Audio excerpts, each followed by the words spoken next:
Assalamualaikum warahmatullahi Waalaikumsalam wabarakatuh. warahmatullahi wabarakatuh. Senang sekali kali ini ada tamu yang sangat ditunggu.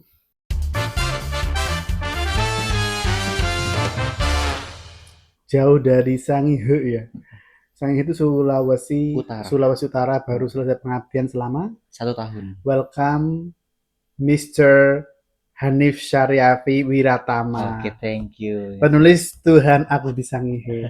Ini adalah pesan-pesan Islam berkemajuan di perbatasan kepulauan ya. Ini memoir berarti ya. Kurang lebih memoir. Teman-teman, saya sebagai pengembang memoir di Indonesia itu mengajak teman-teman untuk menuliskan kisah hidupnya. Dan selama 1 tahun, Ustadz Hanif ini telah berhasil menuliskan memoirnya, pesan-pesan Islam berkemajuan di sana ya. Di sana mengapa disebut sebagai perbatasan kepulauan? Coba bantu jelaskan. Oke, Bismillahirrahmanirrahim. Assalamualaikum warahmatullahi wabarakatuh. Waalaikumsalam. Bisa sekali suaranya ya. Oke, halo teman-teman semua. Alhamdulillah, selamat malam Mas. Ya, kenapa tadi disebut dengan perbatasan kepulauan? Karena di situ perbatasan ujung utaranya Indonesia, berdekatan dengan Australia. negara Filipina. Oh, Filipina malah. Malah Filipina. Oh. Jadi kurang lebih sekitar perjalanan 4 sampai 5 jam kapal itu sampai ke Filipina. Gitu. Jadi dia ada pulau-pulau kecil di antara lainnya. Di antara mungkin beberapa pulau laut itu salah satu kecamatan yang ada di Kepulauan Sangihe. Cuman dia pulau lagi. Nanti nyebrang lagi dengan perahu dan lain-lain. Begitu. Iya. Berarti mulai pengabdian dari bulan Ampa hingga kapan? Pengabdian saya dimulai dari Mei akhir, mau akhir 2025 sampai awal Juni. Cuman saya nambahin sampai akhir Juni karena mungkin biar lebih fleksibel saja menikmati kepulauan. Masya Allah. Ustadz Hanif, iya. Awal mula kuliah di Solo, mungkin teman-teman ingin tahu ya masa kecilnya itu di mana sih? Akhirnya kan mendarat di Solo dan akhirnya bisa menjadi dai, menjadi kader berkemajuan ke luar pulau ya, ke luar pulau Jawa maksudnya. Asli dari mana sih? Kalau lahir saya di Bengkulu, Mas. Bengkulu, kemudian Sumatera. Kemudian merantau lagi ke orang tua di Jambi. Setelah ke Jambi, lulus SD, SMP, kemudian mondok di Ibnul Qayyim, Bantul, Yogyakarta. SMA berarti itu ya? Iya, masuk takhusus, kelas khusus begitu. Karena kan mau masuk pra, kemudian masuk ke pondok. Kemudian di sana enggak lama, kemudian balik lagi ke ke Jambi, kemudian baru daftar beasiswa Sopron. Kebetulan ada peluang besar ditawarkan oleh salah satu ada dai yang kemudian kebetulan ngabdi di situ.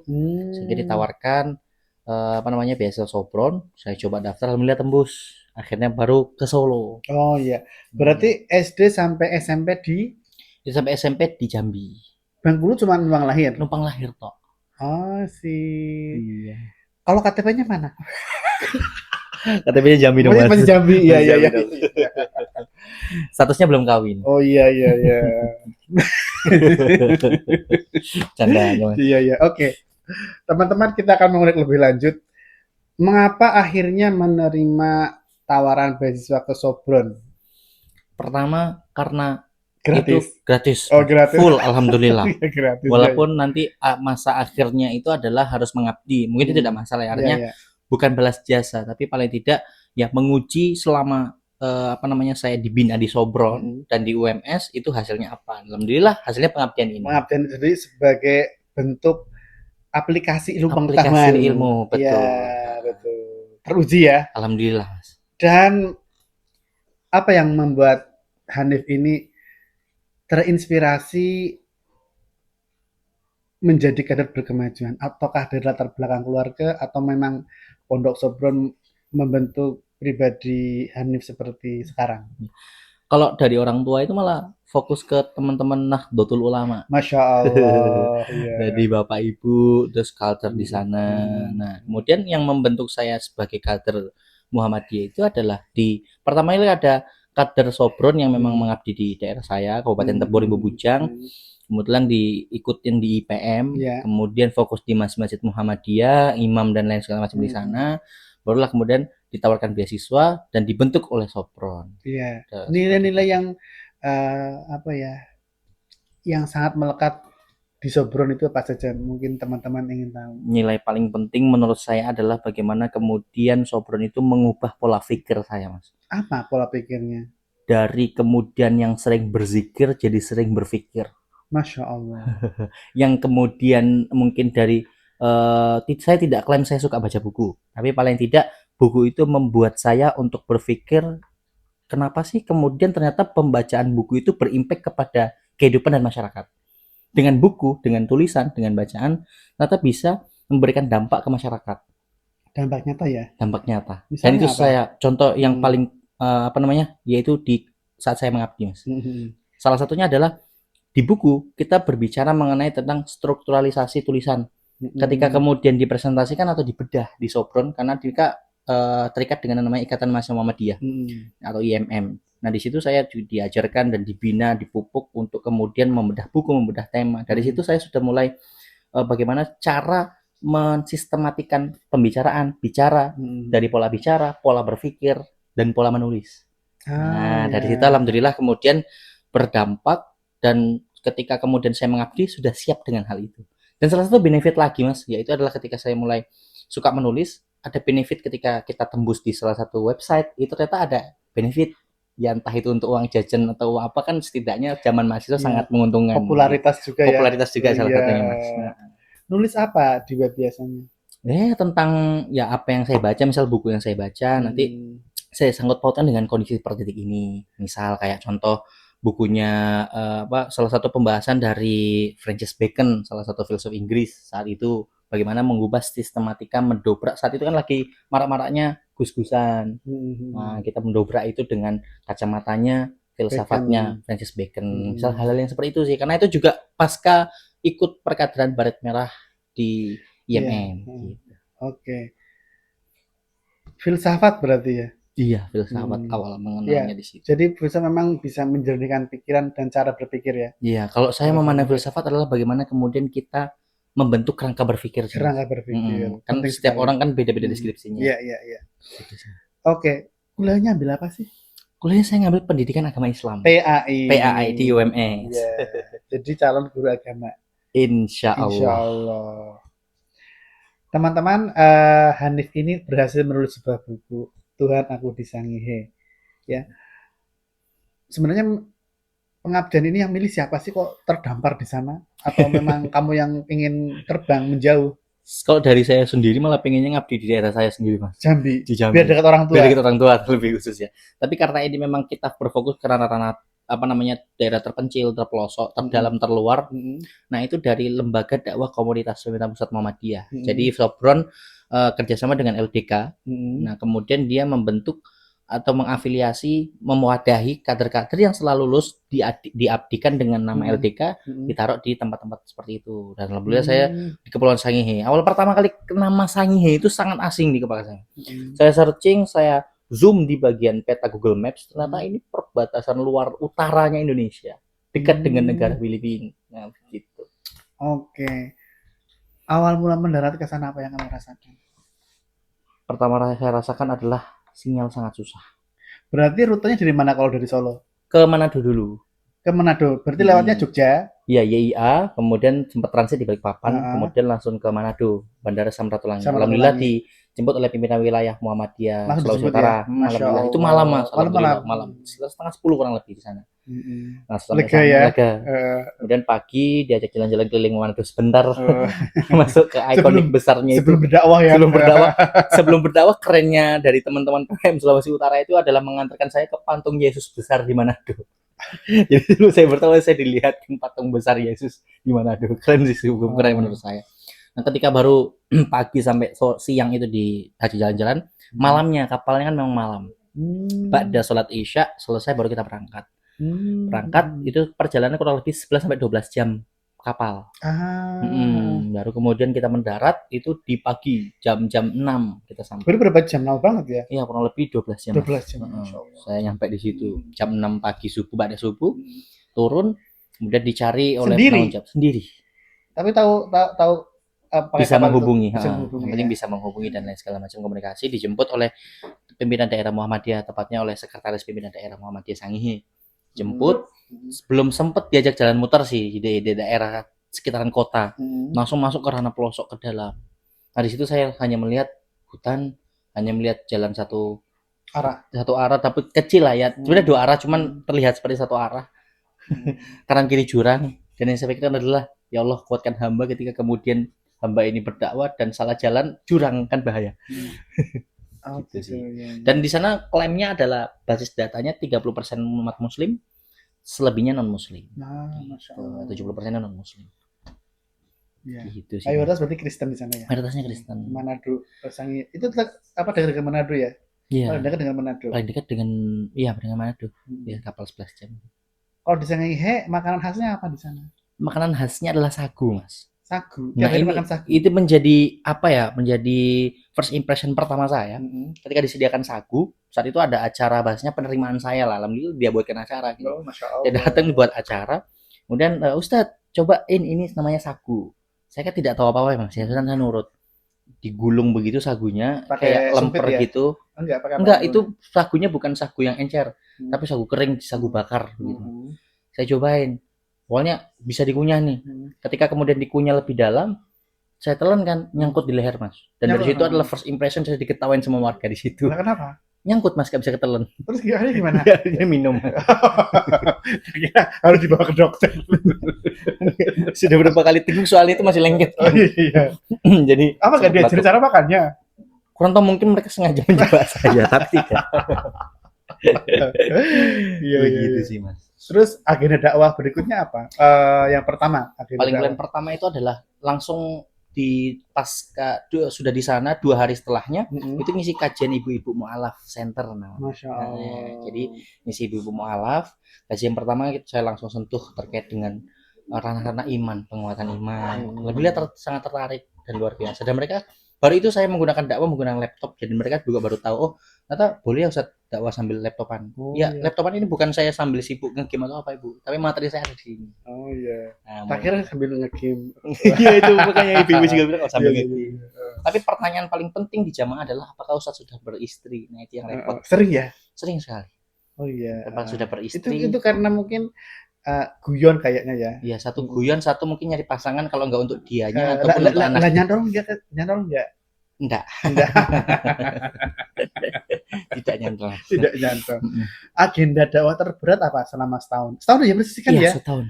Yang paling berat. Paling berat itu adalah kita ke pulau-pulau terpencil. Jadi sudah di pulau kita naik perahu kecil. Perahu apa? Bisa dia pakai mesinnya mesin mobil puso, Mas. Mobil khusus berarti yang kecil. Kecil, ya kapasitas 10 orang. Oh, nah, itu yang ada tarupnya itu ya? Iya, ada tarupnya, kanan kirinya itu ada sayapnya itu. Wah, jadi nanti kalau ditayangkan ya, fotonya ya ada fotonya. Nanti itu kita tayangkan. Nah, itu masih sekitar fotonya? Masih ada. Oh, iya, itu kurang lebih perjalanan 30 menit. 30 menit. Antar pulau berarti ya? Antar pulau. Pulau kecil masuk, kita disambut dengan bagus, dengan baik, kita berdakwah di situ dengan berapa hari? Cuman sehari. Sorenya langsung pulang. Oh, ngisi kajian gitu ya? Iya, ngisi kajian di sana. Tiap hari berarti agendamu apa untuk agenda harian? Agenda harian adalah pagi ngajar di salah satu sekolah di Muhammadiyah di situ, madrasah lebih tepatnya, madrasah aliyah Muhammadiyah Peta, sampai full day kan sore ya Mas. Sore langsung TPA. Ngajar TPA dan perjalanan saya dari rumah ke sekolah itu kurang lebih 20 menit.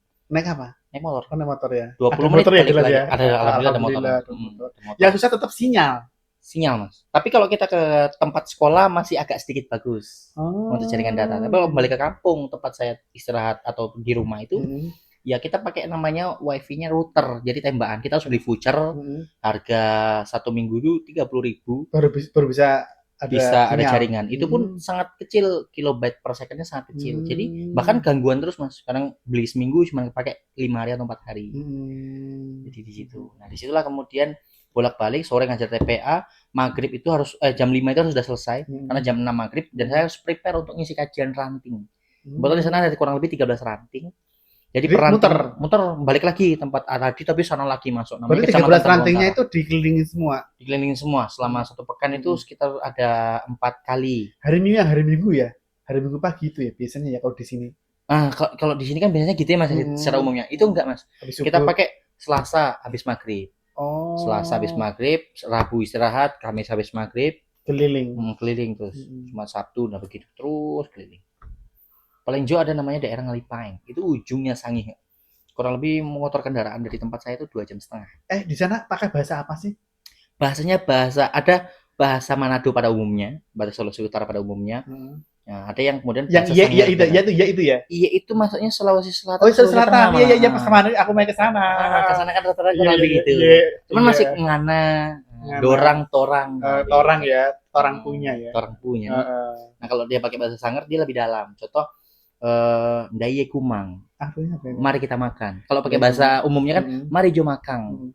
Setahun lancar nggak bahasa sana Sangihe? Setahun Ya? kalau bahasa dalam berat sih mas. Berat. Harus setiap hari di sana ya? Harus setiap hari di sana. Kadang ya paling beberapa logat dan beberapa kata saja yang kalimat yang saya misalnya masing kamu atau mata artinya saling menghargai sesama. Gitu sih yang paling ini. Biasa lebih tepatnya lebih banyak pakai bahasa Manado. Lebih gampang kan, cuman bahasa Indonesia yang agak sedikit diubah beberapa dialektikanya. Gitu. Kalau menurut kayak bahasa Indonesia, Melayu ya? Sedikit, nggak Melayu sih mas, lebih kayak ngana kamu, ngana. Dorang, torang kita, dorang mereka. Kalau kamu? Ngana. Kalau saya kita. Kita ya, saya kita. Oke. Makanan favoritmu selama di Sangihe apa? Makanan favorit sama di Sangihe adalah daging, karena jarang di sana dapat daging. Sekali dapat daging itu jadi makanan favorit. Tapi biasa ikan nih mas. Ikan favorit juga kan di sana? Favorit mas, jelas karena ikan setiap hari ada tuh. Ada namanya ikan nyari. Ikan yang kemudian ketika dia surut baru bisa dapat ikan itu. Ikonik dari ikan nyari adalah warnanya. Dia berwarna-warni. Iya. Ikannya lembut dan seperti ikan nila malah mas. Jadi rasanya kayak ikan nila. Di macam-macam ya. Luar biasa. Dibakar, disop, macam-macam. Tiap hari makan ikan ya? Hampir tiap hari. Iya. Kebetulan yang punya rumah kan suka ikan juga, jadi tiap hari makan ikan. Kadang sagu itu makannya sama ikan mas. Nggak pakai nasi. Jadi makan pokok mereka pengganti daripada nasi adalah sagu dibakar, jadi makanya pakai sayur. Kenyang ya tetap. Malah lebih padat mas, lebih tahan lama. Tahan lama kenyangnya. Jadi untuk teman-teman yang mau diet pakailah makan sagu. Lah kamu tambah gimana?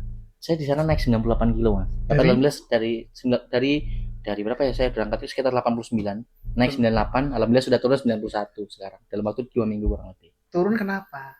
Turun berat BB-nya? Iya karena pingin sehat aja mas, karena saat itu tidak sehat ya, menurut saya gendut tidak sehat karena kurang olahraga. Kemudian ya itu misal imam kan ngos-ngosan banget ya mas. Jadi terus makanannya enak-enak ya, ikan tiap hari habis kajian tuh pasti selalu ada kue. Luar biasa sih kalau mereka untuk menyajikan terkait dengan makanan. Luar biasa. Iya. Aman sih kalau saya mengakui. Itu, apalagi di Makassar itu. Iya, saya mengakui orang Makassar luar biasa. Ikan pokoknya halal apa itu seafood luar biasa. Luar biasa. Gitu sih mas terkait dengan itu. Terus kemudian Hanif akhirnya membukukan perjalanan berdakwah mengabdi di Sangihe. Itu gimana? Awal mulanya. Berangkat dari resah mas. Apa keresahan? Keresahan pertama satu memang sinyal ya. Kedua kemudian apa namanya? Ini kok jalannya jauh-jauh, mau pergi kemana-mana jauh, mau ke pasar saja mas 20 menit, itu pun ada harinya, hari Selasa, hari Kamis dan hari Sabtu. Jadi hari Senin nggak ada pasar, kita harus cari ke kecamatan lain yang ada di daerah di hari Senin misalnya gitu. Nah, gitu. Jadi serunya di situ sih. Jadi ya saya membuat perjalanan itu adalah berangkat dari keresahan, kayak sebenarnya awalnya unek-unek negatif ya, cuman saya coba bukukan dengan unek-unek yang sifatnya untuk memotivasi agar kemudian ya dimanapun berada dakwah tidak akan terhenti walaupun kondisinya tidak ada sinyal sekalipun. Ya itu sih yang ingin saya, ya poin besarnya adalah dakwah itu tidak memandang kondisi apapun kita bisa berdakwah. Pemilihan judul Tuhan Aku di Sangihe itu gimana sih? Ya hasil peresapan dan hasil mungkin kontemplasi ya bahasa misalnya saya berkontemplasi, berkata kepada Tuhan, ya Allah kuatkan hamba. Nah di situ langsung kepikiran, Tuhan aku di Sangihe. Soalnya saya, Tuhan aku di Sangihe, bantu dong bahasanya gitu.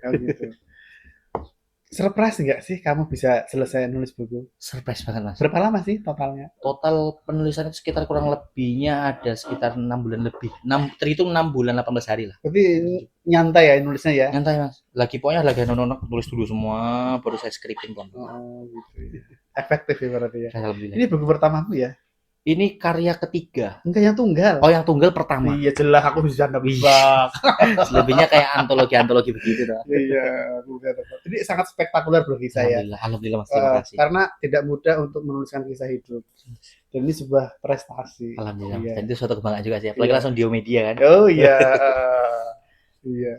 Langsung kita respon ya. Harus direspon, Cepat lalu ya. dibantu cepat lagi. Cepat, iya. Plong sih. Kemarin juga penutupan saya terakhir, Heeh. saya katakan ini adalah hasil semua cerita kisah yang insya Allah bermakna di Kepulauan Sangihe adalah saya tuliskan Betul. dalam buku ini. Surprise. Surprise dan mereka tetap upload standing, Oh, alhamdulillah. luar biasa tuh. Jadi merinding diterbitkan oleh gua Dio dengar ya. Media, ada sekilas videonya. Diterbitkan Hmm. oleh Dio Media, alhamdulillah berangkat dari seorang nama Ngadio, saya bilang. Sedikit deskripsikan lah. Nah, jadi ya dia mau pesanan bisa boleh saya nanti langsung saya sampaikan. Iya, saya terima. Tuhan aku di Sangihe ini sangat legendaris, akan menjadi buku legendarismu ya. Alhamdulillah. Iya, legendaris. Iya. Dan berhasil. Dan pertama kali saya nulis memor. Pertama kali. Pertama kali Dan memor. berhasil tuh yang jadi masalah. Alhamdulillah. Berhasil. Apalagi Mas langsung yang orang suka memoir kan Mas kan, Oh. tipikalnya dan langsung dari Mas yang ngoreksi dan lain-lain kayak wow, first impression pertama ini kayak paling bangga banget lah. Karena saya belajar memoir itu ya saya lihat YouTube dulu gimana sih Oh, gitu. gitu. Apakah asal-asalan kan nggak juga kan. Ya setelah skrip mulai ini saya lihat YouTube dan segala macam. Oh, ada salah satu memang konten Mas sih yang waktu itu Mas membicarakan memoir kan sedikit saya di YouTube di media. Di media. Sekali oh gitu memoir pelan-pelan. Susun alhamdulillah. Oke, pertanyaan terakhir. Apa yang ingin Hanif sampaikan kepada teman-teman yang akhirnya suatu hari akan mengabdi berdakwah di luar sana? Satu pesan saya adalah boleh mengeluh tapi lampiaskan dengan tulisan. Masya Allah. Karena dengan tulisan keluhan kita akan kemudian dibaca orang dan keluhan itu bisa sifatnya memotivasi orang. Merinding saya mendengar. Karena lagi-lagi berdakwah itu tidak harus di mimbar, tapi berdakwah itu bisa dengan secangkir kopi dan kenari. Masya Allah. Ustadz Hanif, jazakumullah khairul katsir teman-teman. Demikian perbincangan saya. Saya masih merinding loh ini. Saya merinding malu halus saya. Iya ya. Menyimak bagaimana perjalanan Ustadz Hanif Syairafi Wiratama ya selama setahun mengabdi di Kepulauan Sangihe yang dekat dengan Filipina. Iya. Ya. Dan ditempuh berapa jam tadi? Dari Manado? Dari Solo. Dari Solo terhitung ya berapa ya Mas? Lumayan ya. Lumayan sih intinya. 24 jam. Capek sih. Bisa jadi ya. Tapi berhasil kembali ke Solo untuk ambil ijazah ya. Ambil ijazah. Tidak boleh ambil ijazah sebelum selesai pengabdian. Sampai jumpa dengan tamu spesial saya.